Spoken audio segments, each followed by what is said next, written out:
آج کل تو ایسے ایسے ٹھکوسلے صوفی نکلے. جب اس آیت پہ حضور پہنچے تو سارا قطار ہونے لگے. اس آیت کا ترجمہ سنا دوں تبھی آپ کو بات سمجھ میں آئے گی.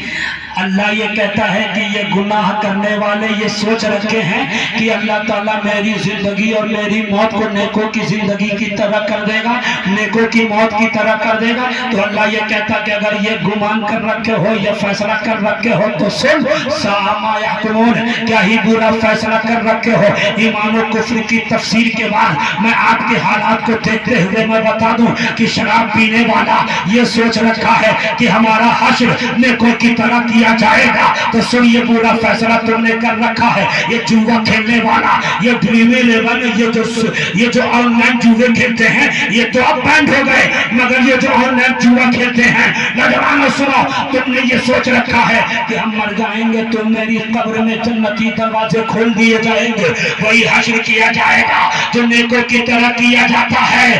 اللہ یہ کہتا ہے کیا ہی برا فیصلہ کرنے والے ہیں, یعنی یہ نہیں ہو سکتا.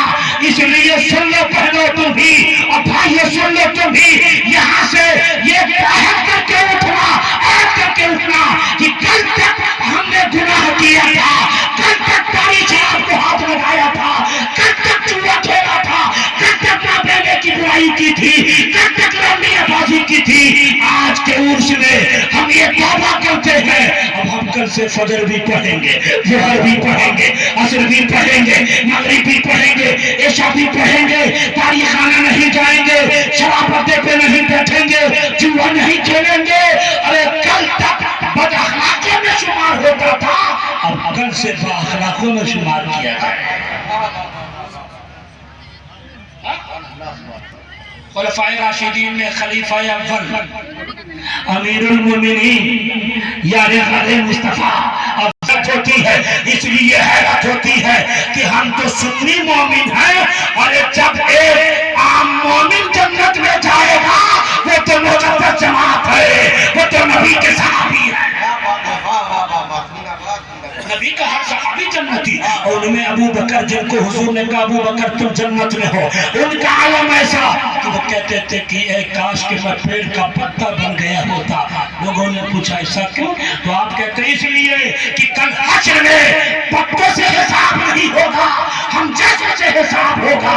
اس لیے حشر کے دن سے ہم یہ خوف رکھتے ہیں, ڈرتے ہیں کہ حشر میں پتوں سے حساب نہیں, حشر میں ہم جیسوں سے حساب.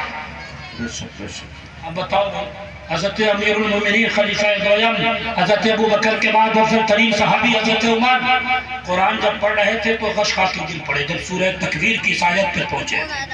اٹھیے نہیں, کون سے سنیے اس آیت پر, وَإِذَا الصُّحُفُ نُشِرَتْ, جب حشر میں دفتر کھولے جائیں گے.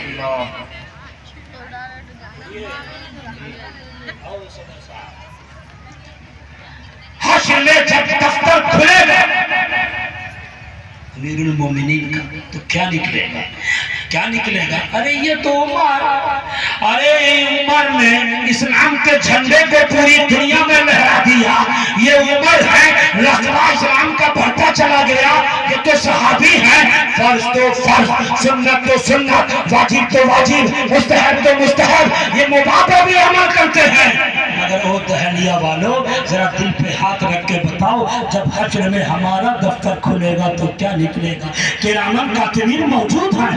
یہ جو بند کمرے میں گناہ کرتے ہو نا, یہ سوچ کر کوئی نہیں دیکھ رہا ہے, کوئی نہیں دیکھ رہا ہے, کوئی نہیں دیکھ رہا ہے. یہ جو بند کمرے میں موبائل پہ گناہ کرتے ہو نا, بہنوں سنو, یہ موبائل بہت بڑا فتنہ بھی ہے.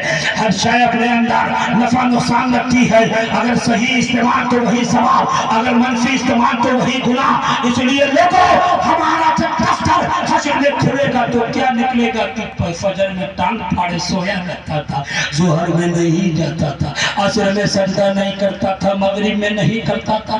حشر میں جب تک دفتر کھلے گا تو یہی نکلے گا کہ یہ لڑکی ارے اپنے شوہر کو تو غلام بنانا چاہتی تھی, اپنے شوہر کو جوتی کا پاؤں کی جوتی اپناتی تھی. یہ لڑکی ارے شوہر کی عزت نہیں کرتی تھی, یہ ساس کی عزت نہیں کرتی تھی, یہ ساس بہو کو بیٹی کا درجہ نہیں دیتی تھی, بیٹیوں کو نظر انداز کرنے والی بہو کو ظلم کیا کرتی تھی. یہی تو حشر فکر میں نکلے گا نا کہ بڑوں کی عزت ہم نہیں کیا کرتے تھے، چھوٹوں پہ شفقت نہیں کرتے تھے، سماج میں برائی کرتے تھے، اگر شراب و جوا استعمال کرتے